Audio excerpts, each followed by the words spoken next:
Good evening, everyone. Nowadays, prelims are approaching with every passing day, prelims is approaching. And every day we are talking to various achievers. Today we have Siddharth Palanichamy S, who has secured All India Rank 155 in Civil Service Examination, which were held in the year 2019. And Siddharth is a very fresh graduate. He completed his graduation in mechanical engineering in May 2018. He appeared for the exams in May 2018, could not get the success, but in 2019 he again appeared and he cracked this exam with All India rank 155. And his optional is political science and international relations. So, Siddharth, welcome and lots of congratulations to you. Thank you, ma'am. Good evening to everyone who's watching this, and thank you again, ma'am. Okay, Siddharth, such a fabulous journey. 2018, you completed your graduation. 2019, you cracked this exam with such a good rank. So, what first question is what motivated to you? What motivated you to the civil services? Okay. So, I got introduced to civil services as a career during my final year of college. I had quite a few seniors from my college who had actually cleared the exam before me. So they were my first inspiration. I had an All India rank of 29 senior who had passed out just a year before me. So he was my biggest inspiration. And what inspired me to take up civil services was a few books that I read during my college days and reading newspapers, of course. So on reading these and getting to know the stuff that is happening around me, I thought what best that I could do, to contribute to society or to serve the society that we are living in. And I ended up knowing about civil services, and I thought this would be a very good career choice as well, so that I can pursue my ambitions. This is what. You said some of the books motivated you. So, which were the books? Could you name them, please? I had read a few books of Dr. Ambedkar and Mr. M.K. Gandhi as well. So these are few books that motivated me, ma'am. Do something for the nation. Do something for the country. Exactly, Okay. ma'am. Okay, Siddharth. It's like 2018, you passed out, you completed your engineering from NIT Tiruchirapalli, yeah? Yes, ma'am. And 2019, you cracked the exam. So, were you preparing while in the college only, or it was like 1 year gap is there, so you took time of 1 year and then you appeared for the exam and finally cracked it? Okay. My serious preparation for UPSC began after college only, ma'am. But during my final year of college, as I decided that I would take up UPSC, in the last 3 to 4 months, I did read a few NCRT books alone. But that was not with the intention of preparing for UPSC.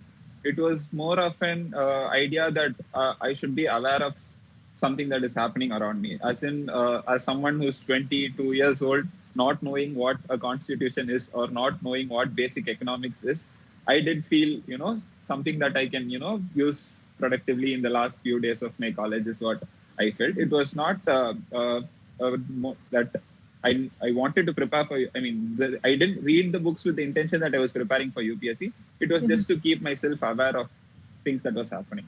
But I also knew that they are going to be the base for UPSC preparation as well. So this is what I did in final years of college. Just a few NCRT books I did read. Okay, Siddharth, so it's very interesting and it's very good also, like to begin with, rather than forcing something upon you, one should first develop the interest, the curiosity. I think Exactly. that is what you have done. You develop that interest, you develop that curiosity, and then you finally started serious preparation for the exam. Exactly. No. What happens is generally we immediately start preparing rather than developing the interest. So that's why many times we lose focus, we lose interest, and we do not want to study few of the subjects. So first is to Exactly, develop ma'am. the interest in the subjects. Yeah. So it was a very Exactly. nice approach, very unique approach, Siddharth. Siddharth, you mentioned about NCRTs and you have done your 10th and 12th. Yes, 10th ma'am. and 12th from Tamil Nadu board. Yes, ma'am. I So had done. yeah, so the books that you have read during your standard 10th and standard 12th, were they similar to your NCRTs, or there was some difference, or in some of the subjects, because many of the students nowadays are taking the name of your Tamil Nadu board history books they are referring to while preparing for UPSC. Yeah, yeah, ma'am. So did you face Actually, any problem? I did feel the quite a lot of difference between the books, ma'am. And those history books that we study using during UPSC preparation, those are 11th, 12th standard books. But I happened to take up a science group. I did physics, chemistry, maths, and biology. So I did not get an opportunity to read those books. But the way we at least nowadays, I think there is a lot of reform going on in the way questions are asked in the state syllabus. But when we were studying, it was not quite different. Especially with the social sciences that I studied up to 10th standard, I did feel a difference from the NCRT books to some extent, ma'am. Okay. So this is like you said, you did feel a bit of difference. So was it difficult for you to understand your NCRT books, or was it okay? Like it was easier. I didn't find much difficulty in reading them, ma'am, because the subjects, say subjects like economics, which people actually find it difficult, I read it from ninth standard level itself. So reading them gradually, so didn't give me a kind of difficult feeling. Probably if someone ends up reading macroeconomics book directly, they might, find it difficult. And we also had a course called industrial economics during our college as a part of a curriculum. So things like this as well helped me to understand things. Why I'm asking you this question is because many times students will come up and they have this notion, okay, we have studied from state board, so it will be difficult for us because we had not gone through the CBSE board, and we have to start something fresh, something new, NCRTs and all, but it does not Uh, make much of a It difference. does not, in my opinion, it doesn't matter at all, ma'am. Like anyone can prepare for UPSC and anyone can crack it, is what I feel, provided we prepare with the right set of ideas. Okay. Okay, Siddharth, you appeared first in 2018. Yes, So, ma'am. were you able to clear the prelims in your first attempt? No, ma'am. That was just an, I was not very much informed about the exam back then. I Mhm. just registered myself and I thought I would just get a hang of how the exam works because it was just after 1 month of graduation that I wrote prelims and I did not prepare. In fact, to be honest, I did not prepare at all for the exam. So it was just to get an idea of how the exam is. So my actual preparation was after that prelims only, but it did give me an idea, an idea that exam experience was really helpful when I went for the next prelims, which was in 2019. Don't you think you have wasted 1 year? You could have done it in the very first attempt if you were serious. Yeah, ma'am, that I had felt that, but yeah, things have turned out good. So it's Everything not that something. ends well is well. Yeah. Yes, ma'am. Yeah, but that was a mistake that I did, not being aware of how attempts can be wasted or what advantages you get of clearing in the first attempt. That I was not very aware back then, ma'am. So this is the message. This is the learning you have got from your first attempt. That we Yes, ma'am. should Yes, not ma'am. waste it. We should not Yes, take ma'am. it lightly. We can be Exactly. very serious in our very first attempt, and we can clear this exam. Yes, ma'am. And so I prepared for 2019 with the mindset that this is going to be my first attempt and I have to give my best. Is what when you have that mindset, it becomes a bit easier because I have heard one of my teachers tell me in class that the first attempt of yours is always going to be the best attempt that you can give. Is what I remember one of my teachers telling me. So I prepared with that mindset as well. Yes. So now that the prelims are approaching, Yes, what ma'am. was your strategy for prelims, and what would you share with the people who are going to take up this prelims this time? Do you have Uh, any suggestions, any strategy for them? Yes, ma'am. So prelims wise, most of my time during my preparation was focused on my prelims only. I had attended coaching classes for GS and optional as well. So in apart from the time that I spent in coaching classes, most of my time was dedicated to prelims only. So I right from my beginning of my preparation, I started doing test series.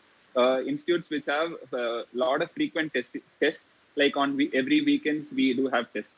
So I took up one such test series, and I was writing tests every weekend, irrespective of me studying or not. I was taking up the tests. So my goal for that weekend was to complete the syllabus that the institute itself has mentioned, learn that, and write that test. So this is how I approached prelims. So what this helped me was to complete the syllabus or complete a major portion of the syllabus, because if I had planned or if I had taken up the initiative to complete it on time, I might have lost it, or I might know what to do or where to do it, since there is not much of a guidance that you get when you initially come into it. So when an institute or some expert gave me that this is what you have to read from, this is the source that you have to read, I found it very helpful, and that is what I followed. So as time progressed, I got a hang of the syllabus, or I completed a lot of the syllabus. At the same time, I did have this question solving practice. So this is one thing that I did. And 2 months before prelims, we friends, three of us joined together. We made a schedule for ourselves as to revise every subject with periodical intervals and write close to 25 to 30 standard mock tests. So post the tests, we would have a discussion session where we would share our knowledge and the logic that we use to crack the question. So ultimately, it is 3 into 100 logics and knowledge that you getting by solving just one paper. So it was my friends' guidance, the mutual help that we had. That is the most important thing. And solving those test papers, I think these were the strategy that helped me crack the prelims. And even time management wise, also we had made strategies as in to attempt as many questions as possible, solve 50 questions in the first in the first 50 minutes, 5 minutes for bubbling, 1 minute break, then 50 minutes, 50 questions, 5 minutes break. So we had devised strategies for ourselves, the mindset that we should go in. So everything happened because of a healthy peer group and solving a lot of tests. So this is what I would say helped me clear prelims now. Okay, Siddharth, you said you were three of the friends. So they also cleared the prelims? Yeah. All three of us cleared it with comfortable margins. Great, great. So it means a good peer group, a healthy discussion, frequent tests, and then improvement. That is what you are suggesting for Definitely, the people who are definitely. appearing for prelims this time, or maybe next year, or maybe in the coming years. Yeah, Siddharth? Yes, Okay, ma'am. Yes, ma'am. you came to Rajendra Nagar, New Delhi, in the month of June Yes, ma'am. 2018. May Yes, you ma'am. finished your engineering. College. June you came here, Yes, and then you said you joined some coaching. So supposedly you joined some coaching in June or July. From June and July only you were writing the tests, yes, ma'am. July itself, the tests had begun actually. and you were So, writing it from July only. yeah. From July itself, I was writing the tests, ma'am. So there And might be times when you might be getting very low score in the test series, because you said whether I was prepared or not, but I was just taking up the test. So, exactly, ma'am. what was the strategy to motivate you? Because sometimes when you get very low scores, you get very demotivated and you stop giving tests. Exactly, ma'am. As I said, my goals were very, very short term, ma'am. So if Mhm. I didn't do the test well in that week, my goal Mhm. was to do the next test well. Rather than ponder over, this test, I would think of doing the next test well. And I was very well aware that this is not something that is going to be my final marks. This is a process that I'm going through to, enrich myself, gain knowledge, and practice something. And this is not something that is going to reflect in my final papers was something that I was very aware of. And one thing was I tried to keep myself mentally and physically healthy. Physically, I did do a few exercises. Mentally, to keep myself healthy, I practiced meditation. So these two things help me stay on track. And as I said, when you have very short-term goals, uh, the motivation levels can remain high, is what I feel. Yes. Yes, it is there. Yes, Siddharth. So after your prelims, now let us talk about your optional. You being a mechanical engineer and mechanical engineering being an optional for civil services.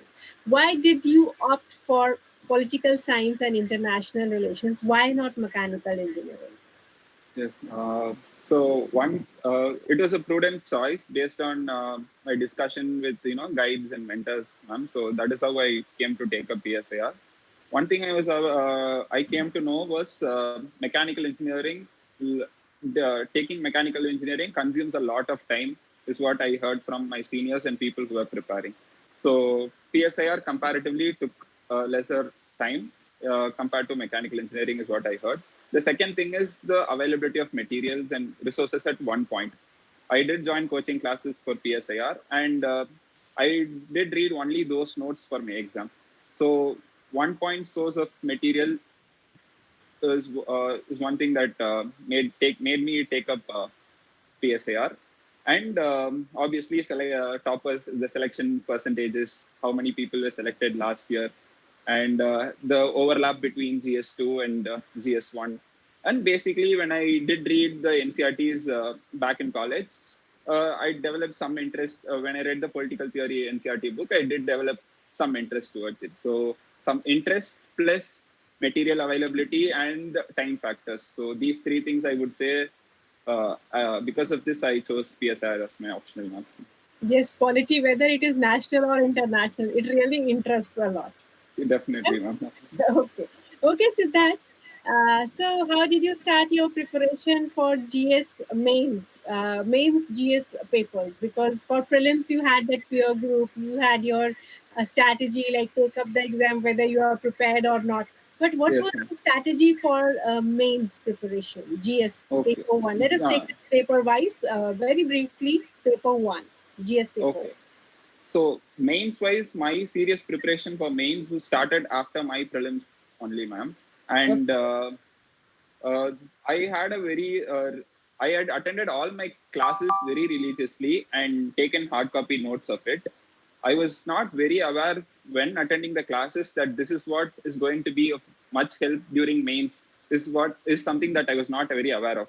I ended up taking every classes. I wrote down all the notes very religiously, and it did help me. But I was more into preparing for prelims and the tests that I was doing. So the content that I was taught in class did help me for prelims, but I was not very aware of the importance of the class notes for mains. But when I started preparing for mains after my Prelims. prelims, I opened up my class notes and I saw that everything was according to the syllabus that is prescribed by mains. So I was aware of something like that only after my prelims. And as you said, ma'am, for GS1, everything that I learned for us, I took up the syllabus in hand, and for every sentence or every topic that I mentioned, I used to from the class notes, I used to take up 2-3 pages of notes. That is what I did, and I used to have a generic structure for every topic that is mentioned.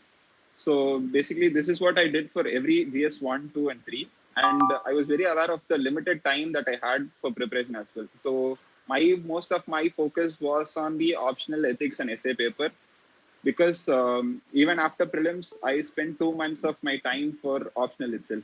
So I had just 1 month of preparation. I had to write a lot of three tests, three GS complete set of tests. So I had to make it up. But my class notes became the most important source. And preparation wise, for any topic that is mentioned in the mains, I used to have minimum a 2 pages of notes, and maximum five, not more than that. So for every topic that is mentioned, I made notes for myself, and that is how my preparation went about. So yeah, we have to go through the syllabus point to point. That is Exactly, what we exactly, have done. And exactly. one very good thing that you have pointed out is like you have realized the importance of class notes. Generally, what Definitely, happens is ki we do our coachings, and then after the coaching we just keep our books aside. We do not refer to the class notes, and we start exactly, moving around in the market. Like you were here at Rajendra Nagar, so we keep on moving around the market. We are meeting different people. Somebody is saying something, other is saying something, yes, and we ma'am. get haywire. But we Exactly, do ma'am. not take the trouble to open the class notes and see what we have read. So class Exactly. notes itself, they provide you, if it is a very good class note, it is really going to help you. Yeah, And I placed my trust completely on the teachers, ma'am. For mains, I did not use anything other than my class notes. In fact, to be honest, no material from the market or anything. Just my class notes is what I used. okay, then what about paper two? Because I think PSIR was your option. I think you had Yes, a ma'am. command over paper two, but still, what would you suggest as a strategy for paper two? Because there is a question from one of the person, Mr. Sanjay Gupta. He has said, "Sir, GS second paper ka strategy bataiye, please." Are you able Okay. to understand Hindi? Yeah, yeah, ma'am. I can understand. Yeah. So, as I said, IR portion for me was covered. I mean, I did learn it in my optional subject itself. So I did not pay much attention in GS specifically. Uh, Other than that, as I said, ma'am, everything goes according to the syllabus that is prescribed. So you take a syllabus, read the constitutional principles or values behind it. That will form your introduction. Conclusion would be a committee suggestion. You don't have to read. I did not read the suggestions of the committees as such, but the committee's name for any issue or any Supreme Court judgment. I did make a note of everything. So that would definitely be my conclusion in my answer. Body, it should be. I had very properly made structures for any topic that was given to me. So as I said, 2-3 pages of notes from the syllabus, going through it again, have generic constitutional, factual or constitutional values, constitutional articles for introduction, committees or Supreme Court judgments for my conclusion, body, the content that I prepared for my notes. So this was, I did not, ponder too much over it. I kept things very simple is what I have to say. Yeah, we have to keep the things simple and revise them time again. Exactly. Yeah, yeah. I revised my materials a lot of time. I had very little materials, but I kept revising them again and again. Yes. For paper two, I think this is the best strategy. You take out your syllabus, you see the topics and see if something is happening in the current also related to that. And if something, some judgment has been given by Supreme Court, some guideline is there, or some committee or commission report is there, ARC is there, law commission is there related to that topic, you just jot it down and Yes, then you ma'am. revise it. Yeah. So that Yes, is ma'am. the strategy. And for IR, it is basically your current related. So you can refer to your syllabus and see what is happening in the current. Yeah. And Yes, even we ma'am. can refer to the government website also. Exactly, ma'am. Yeah, yeah. External That affairs is something that ministry we can website also, and we definitely. could we get very good updates about what has happened in the last 1 year. Yeah. Exactly, exactly. For paper two. And I did read current affair magazines, ma'am. That is something that I have to say. I had 11 months of current affairs magazine from an institute. I kept revising them again and again. So that is something that I did for current affairs, which kept me updated with the current happenings. That I did read them 5 to 6 times before I went for the exam. So Okay. 11 booklets, 5 to 6 times of revision. So that is something I did not. So were you also referring to the newspapers? Were you reading newspapers? Because you are Yeah, saying yeah. you refer to magazines, but Yeah, simultaneously. yeah. I did read newspapers and I did take notes from them as well because newspaper is something that I feel we cannot ignore. Current affairs magazine can complement your newspaper reading, is what I said. Mhm. It is just complimentary, you said. Exactly, You have exactly. to work on your newspaper portion as well. You Yeah, have yeah, definitely. you were preparing notes for from mains point of view from newspapers as well as for prelims point of view. Yeah, yeah, both, man. Whenever I read newspapers, I made notes from prelims and mains point of view only. Okay. And what about your paper three? Paper three is basically your current oriented. All the topics Exactly. that you see, right from your science and technology, economics, disaster management, as well as Every your internal security. Yes, ma'am. Basically, it's all current Yes, related. So ma'am. how did you Uh, prepare for paper three? Paper 3, there are certain topics like security issues which were quite static. And as I said, I had made 2-3 pages of notes, and mostly uh, it is very preparable when you're taking topic wise. So that is something that I did. And for topics like disaster management, I had a very generic approach where for whatever question on disaster management comes, I had just 4 topics that would be my subheadings, and within that I would fill the content that is prescribed by the standard United Nations protocol. But I did not prepare very specifically for each and every disaster that would happen. So something like this I made very clear for my static questions. For economics portions, it was totally from current affairs only, ma'am. For whatever I'd read in paper and whatever I'd read in the magazines, plus economic survey and the topics that was mentioned in economic survey. So this is what I did, and yeah, ma'am, majorly this was what I did, I would say. In science and technology? Science and technology, I had my class notes, ma'am, and that is something that helped me. But to be honest, I did not answer those questions well in my mains as well, so I wouldn't be someone to comment on it. But my class notes did help me a bit, especially from even from Prelims point of view, understanding the basics of space technology, biotechnology, and artificial intelligence. The basic stuff that was taught to us by teachers was really really helpful, and I would suggest in my opinion, one has to approach science and technology with a mind of a child or a kid, that not as an engineer or someone who has studied science till 12th. Approaching it with a very childlike mind would help, is what I felt when I prepared for science and technology. Siddharth, I think this approach, think from a very very childlike kind of mentality, is the requirement of the exam, because this is a generalist exam. This is not a Exa- specialist exam. exactly, ma'am. If you start becoming specialist here, you are not getting good marks. You have to be very very generalist here. Yeah, exactly, ma'am. And this is what even it is described in the main syllabus also. You should be well informed rather Exactly. than be an expert of every subject that they are asking you there. Yes, Yeah. ma'am. So, many of the people who have cleared this exam, they say that they have made diagrams, they have made flow charts, or they have made graphs for paper 3. So, did you also go for such kind of things in your answer?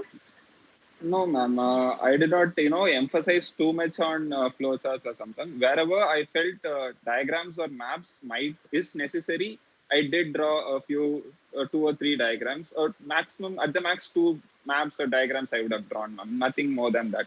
That too, wherever the question requires. And questions this time were really, really difficult. As in getting to know what the question demands itself was uh, really difficult. So I couldn't, spend my time on adding value through diagrams and all. My first intuition was to, get to know what the question demands and present it to the best of my knowledge and abilities is what I was focused on. Yes, definitely, diagrams and flowcharts do help, but it is not something that I think we should, push ourselves to do. If the question requires, it can be done, is what I feel now. Very good thing you are telling, Siddharth, because nowadays, because many of the people do it, so almost everyone try to do it. Yeah, So yes, ma'am. yeah, so your success, and many people like you who have not drawn diagrams, you have not gone for many flow charts or something, but they have got good ranks. They, of course, you might have got good marks also. So let us wait for your marks to come. Okay, But ma'am. yes, your rank itself shows that yes, you are in the list and you have not done it. It means you have got marks also. So if it is coming naturally to you, okay. The first Yes, thing is try to understand the demand of the question, exactly, and ma'am. if it is required, then only make a diagram. Unnecessary, if everyone is putting up diagrams, then uh, examiner is going to cut the marks, because he would be bored of seeing the unnecessary diagrams in almost every second paper. Yeah. Yes, yes, ma'am. Because I feel that answering the demand of the question is the primary and the most important thing that Yes, that mains is. requires. Yes, yes, yes. So So when for you, mains also, you were writing your answers simultaneously with your preparation, whether you were prepared or not prepared, but you were taking up the test, like your yeah, prelim. ma'am. Yeah, yeah. I went through because since my materials was very less, it was very preparable, ma'am. For every topic, I had 2-3 pages of notes. So 10 or 15 topics, I would go through all the pages of notes and go write one mock test. So that is how I practiced. And yeah, so I wrote 3 sets of mock tests for GS 1, 2, 3, and essay I wrote 3 mock tests, and optionals I wrote 8 mock tests, ma'am. So this is what I did. Okay, so you are again and again saying this is very, very prepare. Your content was very, very preparable. Yes, So ma'am. Very I little. also believe in this theory. Like for this exam is very much doable Yes, unless ma'am. and until you make it complex. Yeah, If yeah. you That is can something make it, I yeah, I believe to a very large extent that this is a very very strategical exam, and rather than too much of an exam of knowledge, I think it is a very very strategical exam is what I had in mind, and that is how I prepared approached it as well, ma'am. yes. Then what about the ethics paper? Because you said you have devoted a lot of time for essay and ethics. So Yeah, let yeah, us yeah. talk about like how was your ethics preparation and how did you prepare for it? What was your strategy in answer writing for ethics? Could you elaborate on Yeah, this? yeah, yeah. That I think I would do a good job of it because when because as I said, I prepared 2 months of my time after prelims went for optionals itself. Mhm. So I had 1 month of time left, and on I went and looked at toppers' mark sheets. So when I looked at them, there were people who are getting 360s in their optional and stuff like that. But I knew that give the given limited time and 140 in GS 123 is not going to be possible with the limited time that I have. So in this given short period of time, what best I can do is work upon my ethics and essay paper is what I felt, man. So ethics wise, uh, I did read Vajiram's Yellow Book for a static material, and I had my class notes. And the most important thing that, especially because with the case studies, what I did was I did not go for the flowchart kind of thing, the ethical value. I mean, people jotting down all the ethical values involved, or making a flowchart for one page. So things like this, I did not find it very appealing. So whenever a question on ethics case studies was asked, I did mention if there is any current relevance for that, or any issue related to that was happening. I did mention it in the first paragraph to get to let them know that this is something that I'm already aware of, or this is something that I've been looking around as well. So that is something that can be given as an introduction. The ethical values involved should be addressed as a part of the question itself, as a part of the answer that you're writing itself. It is not necessary to mention them separately is what I felt, writing down all the ethical values. And the answers, I did write them in a very very theoretical paragraph way, because I when I did my mock test and when I wrote them point wise, it didn't feel very appealing. The answer paper seemed a prepared one or some, because ethics paper wants to get the morality side of you, or how moral you are. So it Personality, was the personality. exactly ma'am, as you said. So I did answer everything in a paragraph way, and in a very theoretical language I had used. And I'd also given a lot of practical examples for from something that I had seen or I had watched. Say, there was a question this time in the for 10 markers. You become what you think is. I think I'm not sure exactly aware of the question, but this was the content of it. So I do watch tennis, and I'm aware of the fact that Djokovic, who is my favorite player, he made a trophy for himself when he was 8 years old, a Wimbledon trophy. And when he went on to actually, win the trophy 20 years later, he had mentioned that incident. So I did write that, because even when someone was 8 years old, he had the dream of winning the trophy, and he had made it for himself. So something, a practical example from any side of your anything that you're aware of, even from movies or books that you had read. I think something like that would add value to your paper.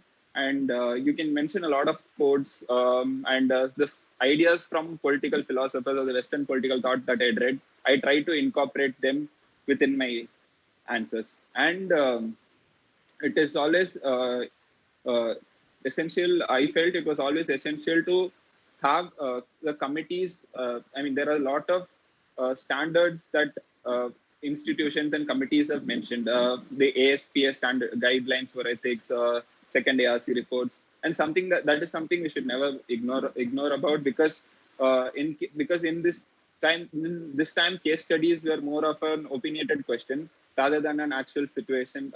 So it was, you were asked something like, you were asked to frame something, a policy or something like that. So for that, I think the experts committee or recommendations is something that we should never forget. We should definitely make a note of it. And time management is very essential, I felt, because people lose out on case studies, mainly because of time. So the first 1 hour I did for 4 case studies. I came back to my 10 markers. I did 8 10 markers. I went on to write 2 case studies and then came back to do 5 questions. I couldn't complete 1.5 question as such, but I think I'd done pretty well on the quality side of it. So yeah, so these, you have to, I think ethics requires a very practical approach. It is something that is not, I didn't find reading books on ethics very appealing, because that gives a very theoretical perspective and doesn't reflect your personality, is what I felt, ma'am. So I wrote a lot of practical examples and not very complex language also, but I did write it in paragraphs, but very understandable way. So this is what I say ethics would help, is my opinion, but yeah, it might or might not work for everyone as well.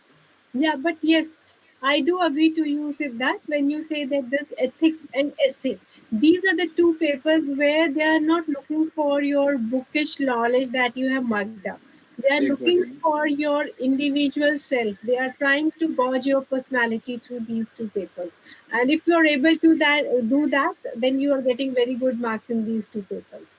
Yes, ma'am. Otherwise, you get very low marks as well in these two papers. Yes, ma'am. Yeah. Yes, ma'am. Okay, so what was the strategy for essay? Because essay is also very important paper, and you being an Yeah. engineer, how did you Yes, prepare ma'am. for it?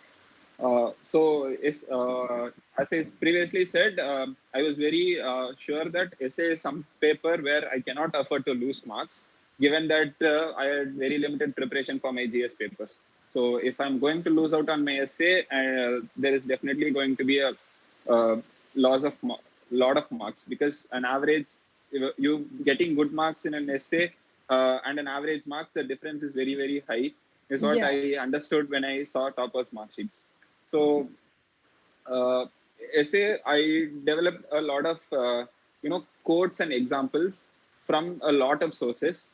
Primarily, I would say there are a few social media pages where I did find a lot of general quotes uh, of philosophers, poets, film artists, uh, painters, something stuff like that, where their opinion on life, or a very general quote that can be used in any philosophical essay or any topic that is being asked.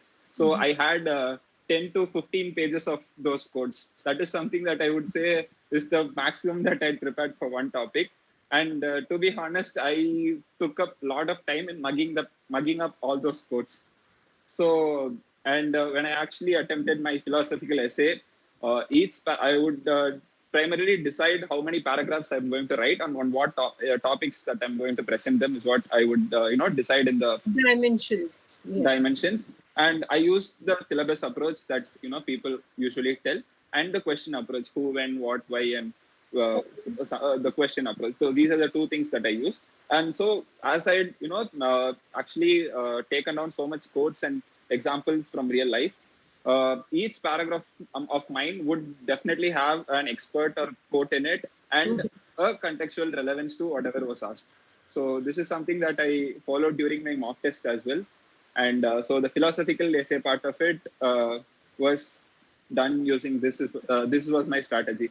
And I think we haven't got the marks yet, but this is something that I think I did well.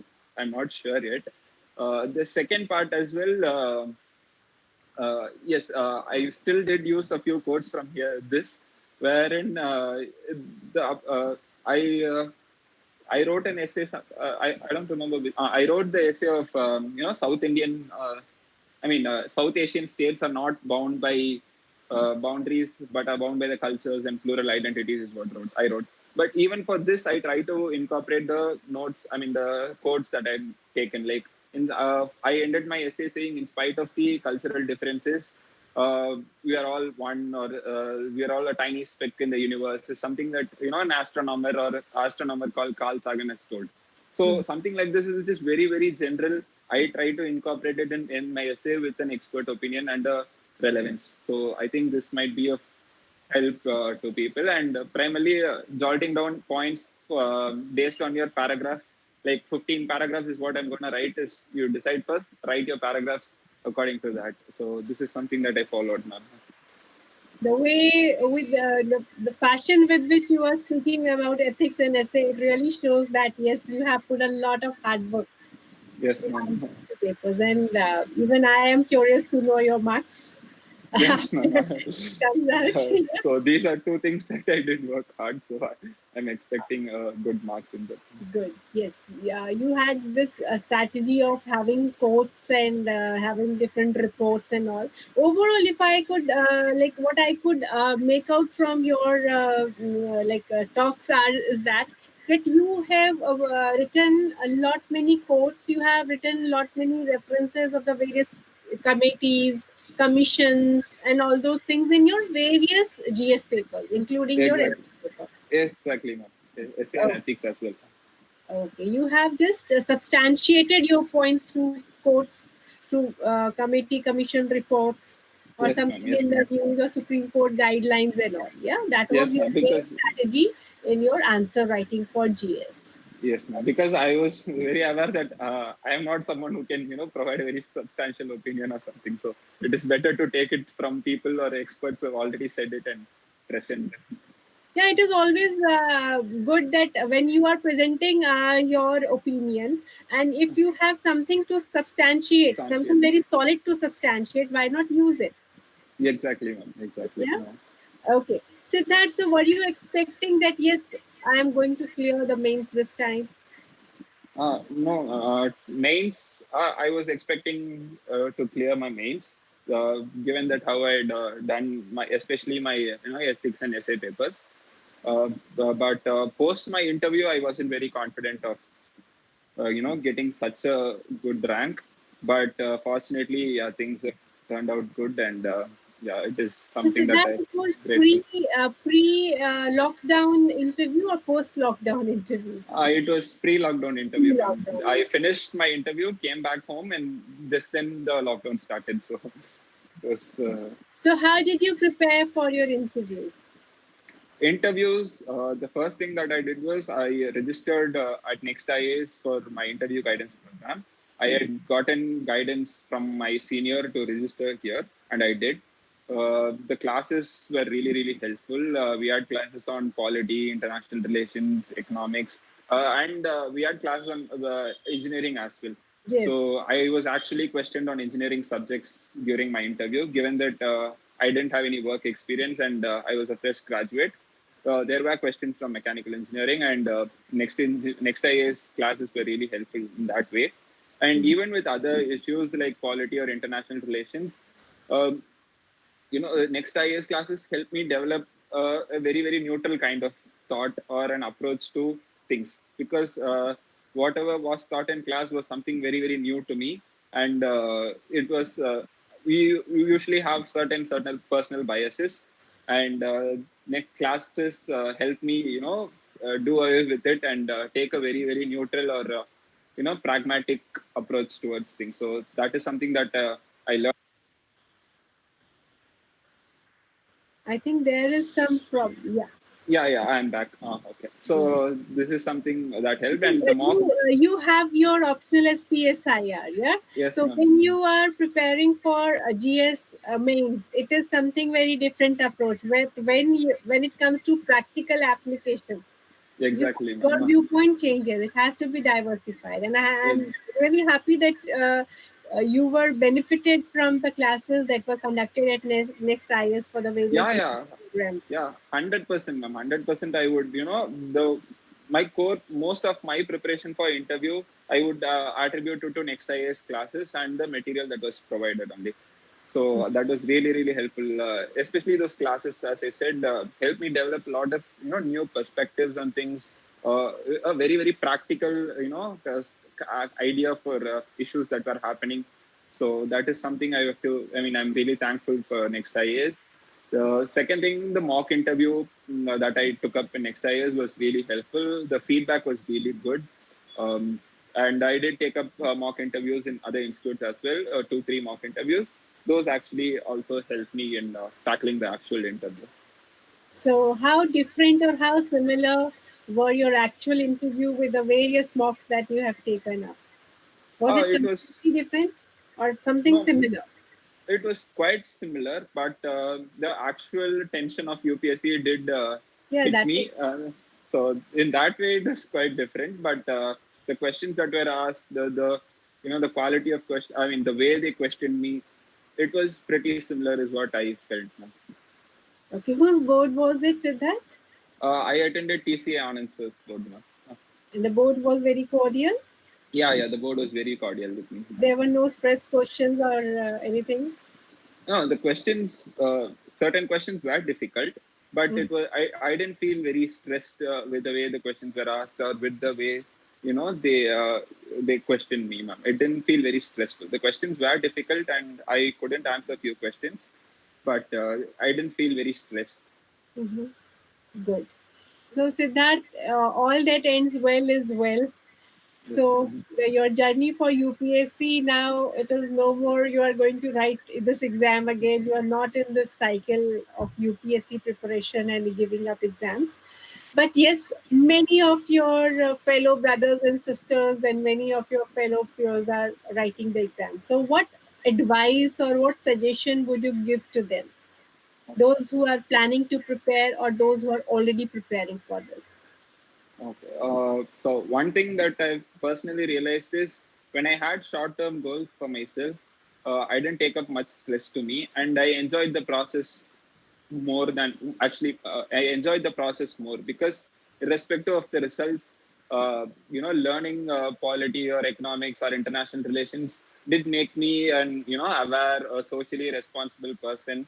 So the process of UPSC or learning for UPSC with so much dedication, so much interest, so much passion, that itself is something that you should be very happy about.